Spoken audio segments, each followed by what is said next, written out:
রুদ্ধশ্বাস সেমিফাইনালে ইংল্যান্ডকে হারিয়ে টানা দ্বিতীয়বার ফাইনালের টিকিট নিশ্চিত করেছে আর্জেন্টিনা। এমন জয়ের পর আটলান্টায় বাঁধভাঙা উল্লাসে মাতেন আর্জেন্টাইন ফুটবলাররা। এমনকি ইংলিশ ফুটবলাররা মাঠ ছেড়ে যাওয়ার পরেও লিওনেল স্কালোনির শিষ্যরা দীর্ঘ সময় মাঠে থেকে উদযাপন করেন। এর মধ্যেই ঘটে চমকপ্রদ এক ঘটনা। মাঠেই ইংল্যান্ড গোলরক্ষক জর্ডান পিকফোর্ডের পানির বোতল পেয়ে যায় আর্জেন্টিনা দল। সেখানে মিলেছে আর্জেন্টিনাকে আটকে দেওয়ার একটি গোপন পরিকল্পনা।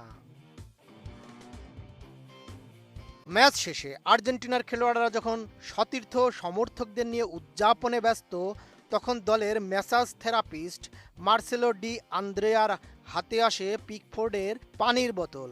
বোতলের সঙ্গে লাগানো ছিল একটি বিশেষ নোট, যেখানে সম্ভাব্য টাই ব্রেকারের কথা মাথায় রেখে আর্জেন্টিনার পেনাল্টি শুটারদের নাম এবং তারা সাধারণত কোন দিকে শট নেন সেই তথ্য লেখা ছিল। এ সময় সম্প্রচার ক্যামেরায় দেখা যায় ডি আন্দ্রেয়া বোতলটি নিয়ে যান লিওনেল মেসি, নিকোলাস গঞ্জালেস ও মার্কোস সেনেসির কাছে।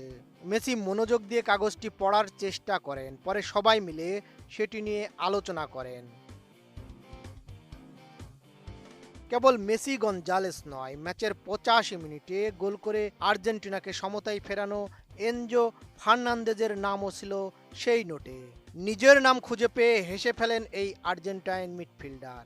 এরপর আকাশের দিকে তাকিয়ে কিছু একটা ইশারা করেন, যেন ম্যাচটি টাই ব্রেকারে না গড়ানোই স্বস্তি প্রকাশ করেছেন তিনি। পিকফোর্ডের সেই নোট সম্বলিত বোতলের একটি ছবি সামাজিক যোগাযোগ মাধ্যম ইনস্টাগ্রামে পোস্ট করেছেন আর্জেন্টিনার ফিটনেস কোচ লুইস মার্তিন।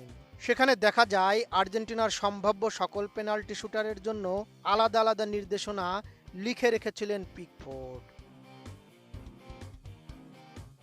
পিকফোর্ডের সেই বিশেষ নোট অবশ্য শেষ পর্যন্ত কাজে আসেনি। যোগ করা সময়ে লাউতারো মার্তিনেজের গোলে 2-1 ব্যবধানে জয় নিয়ে মাঠ ছাড়ে আর্জেন্টিনা।